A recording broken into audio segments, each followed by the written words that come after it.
ارشاد رب العزت ہے یا ایھا الذین آمنو، اے ایمان والو، لا تخونوا اللہ والرسول، اللہ اور اس کے رسول کے ساتھ خیانت مت کرو۔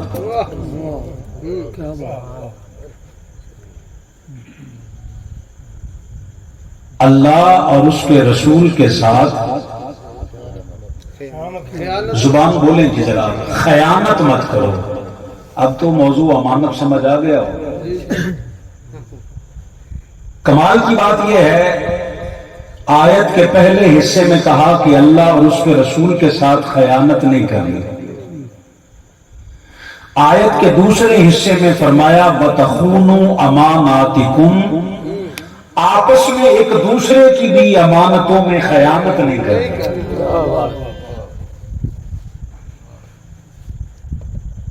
وَأَنْتُمْ تَعْلَمُونَ، حالانکہ تمہیں سب پتہ ہے کہ خیانت نہیں کرنی چاہیے۔ اللہ نے فرمایا ایک تو اللہ اور اس کے رسول کے ساتھ خیانت نہیں کرنی، اور اگر آپس میں کوئی امانت رکھوائے تمہارے پاس تو فرمایا اس میں خیانت نہیں کرنی۔ یہ ہے کہ ون سائیڈڈ ہوگا۔ ہمارا المیہ یہ ہے کہ ہمیں بات بتانے والا بتاتا ہی ادھوری ہے، اور پھر جب معاشرہ بگڑ جاتا ہے تو سارا بلیم الزام لگا دیا جاتا ہے جی یہ معاشرہ ہی یہ جگہ ہے۔ نہیں پیارے بھائی، آپ نے پوری بات بتائی نہیں۔ آپ کی اگر اجازت ہو تو میں آگے بات کروں جی۔ نہیں، مجھے لگ رہا ہے میرا 17 سال کا تجربہ مجھے بتا رہا ہے کہ آپ ذہنی طور پہ حاضر نہیں ہیں۔ ذہنی طور پہ حاضر ہوں، میں کچھ بات عرض کرنا چاہتا ہوں جی۔ فرمایا اب پوری بات یہ ہے، دیکھیں نا، اللہ نے فرمایا کہ یہ بات تو ساری دنیا بتاتی ہے کہ عورتوں کے متعلق فرمایا وَلَا تَبَرَّجْنَا تَبَرَّجَ الْجَاهِلِيَّةِ الْأُولَىٰ، ایسے منہ نہ دکھاتی پھرو جیسے جہالت کے دور کی عورتیں تھیں۔ تو یہ تو ایک سائیڈ کا حکم ہے کہ عورتیں اپنا منہ ننگا لے کر بازاروں میں نہ آئیں۔ اگر آ جائیں تو پھر ہم کیا کریں؟ یار ذرا صحیح چلائیں میرے پیارے بھائی، شور نہ ہو، بات کلیئر سمجھ آنی چاہیے۔ یہ تو عورتوں کے متعلق خیال ہے نا، یہ جو حکم ہے کہ تم جاہل عورتوں کی طرح اپنی نمود و نمائش مت کرو، یہ تو ہے عورتوں کے متعلق حکم۔ اور اگر آ جائے تو کیا کریں؟ فرمایا اگر عورتیں نکل آئیں، ایسی کوئی عورت آ جائے تو یاد رکھنا اپنی نگاہوں کو نیچا رکھو، کیونکہ خدا دیکھ رہا ہے۔ اللہ آپ کو زندگی دے گی، اللہ آپ کو زندگی دے گی۔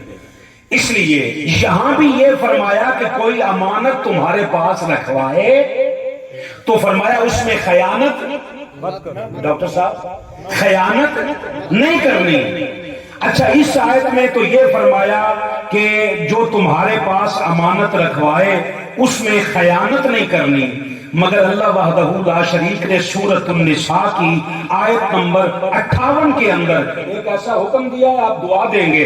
فرمایا ان اللہ یامرکم ان تؤدوا الامانات الی اہلھا، فرمایا لوگوں یہ تو ان لوگوں کے لیے حکم ہے نا کہ جن کے پاس امانتیں ہوں وہ کیا کریں کہ خیانت نہ کریں، مگر جو امانت رکھوانے والے ہو تمہارے متعلق اللہ کا حکم یہ ہے، فرمایا اللہ تمہیں حکم دیتا ہے امانتیں ان کے سپرد کرو جو اس کے اہل ہوں۔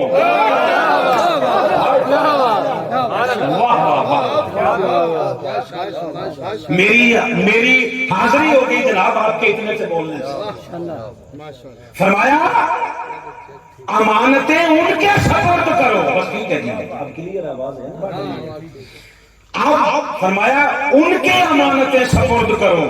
اب امانت کا تعلق صرف پیسوں سے نہیں ہے،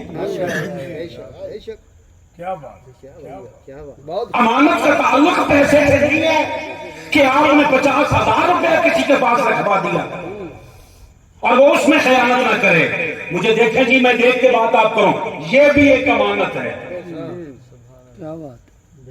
بیٹھے ہو ٹر گئے ہو جی سارے، یہ منبر مصطفیٰ بھی امانت ہے، جو اس پہ بیٹھے وہ مصطفیٰ کی بات کرے.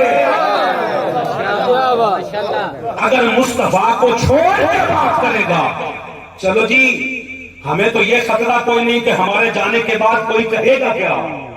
ایک بار اہل سنت کی کتابوں میں لکھا ہے حضرت عمر فاروق بیٹھے تھے اس منبر پہ،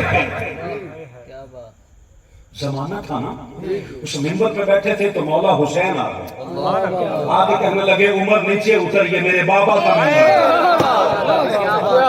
کوئی بندہ موجود بیٹھا ہے تو اپنے بولنے کا ثبوت دے. جی خاموش نہیں بیٹھنا جناب. اللہ آپ کو بولنے کی توفیق دے. یہ فقیر والی رہے طوفان نہ ثابت ہو. زبان سے بولتے رہنا کی محبت کے ساتھ. اچھا فرمایا لیجیے اترو. اور حضرت عمر نے ایک بار بھی نہیں کہا یہ کیا کہہ رہے ہو. انہیں پتا تھا یہ ہمارا نہیں ہے، یہ جو کہہ رہا ہے یہ بابا کا ہے، یہ بادشاہ ہے جو کہہ سکتے ہیں. یہ چاہے تو منبر پہ بٹھا دے، چاہے تو منبر سے اٹھا دے. مسجد کا محراب بھی امانت ہے. مجھے دیکھو جی میں ایک لفظ کہنا چاہتا ہوں، مسجد کا محراب بھی آپ درمیان میں جتنے لوگ بیٹھے ہو جس محبت سے ثبوت دینا. میں قرآن پہ ہاتھ رکھ کے کہہ رہا ہوں جب تک بندے زندہ ہیں اگر ان کی رگوں میں غیرت ہے تو جب تک میں زندہ ہوں مجھ سے بات کریں.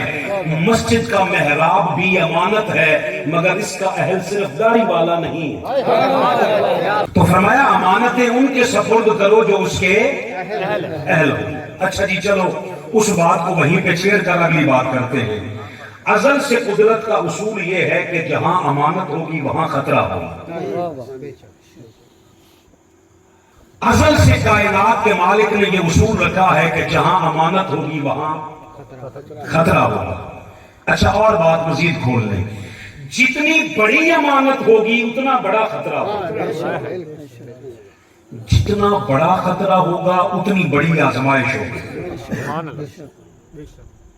ساری زندگی ولا تقولوا لمن یقتل سے کربلا سننے والوں کو کیا خبر کہ اس قرآن کا ایک ایک حرف کربلا بیان کرتا. اللہ آپ کا بھلا کرے اور اللہ پاک آپ کی اس حاضری کو میرے لیے سعادت مندی بنائے جناب. جہاں امانت ہوگی وہاں خطرہ ہوگا. جتنی بڑی امانت ہوگی اتنا بڑی آزمائش ہوگی. جہاں خطرہ ہوگا وہاں آزمائش ہے. جہاں آزمائش ہے وہاں مصیبتیں ہیں، مصائب ہیں، آلام ہیں، وہاں تکالیف ہیں. اس سے بھی اگلی بات، جس جگہ پہ قبلہ امانت ہو آپ کا حق بنتا ہے جی بولنے کا. جس جگہ پہ امانت ہو اس جگہ کا اس سے زیادہ محفوظ ہونا ضروری ہے. آپ لوگ جتنے بیٹھے ہو مجھ سمیت جن جن بندوں کے بینکوں میں اکاؤنٹ ہیں آپ ان سے پوچھ لیں قبلہ شاہ صاحب کا ہوگا تو کسی اور بینک میں، میرا کسی اور بینک میں، آپ کا کسی اور بینک میں. کیوں؟ جس جس جگہ پہ ہماری امانت پڑی ہے اس سے ہمارے اعتماد کا پتہ چلتا. جو بات آپ سے عرض کرنا چاہتا ہوں، جس جگہ پہ امانت ہم رکھیں اس سے ہمارے اعتماد کا پتہ چلتا ہے. جس گھر میں اللہ اپنی امانت،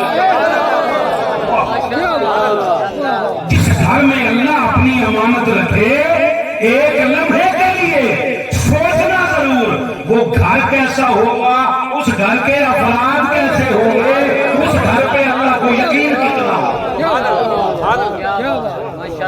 میری منزل تمہید مکمل ہوئی جی. آئیے قرآن کریم سے میں کچھ امانتیں پڑھ لیتا ہوں، آپ فیصلہ کیجئے گا.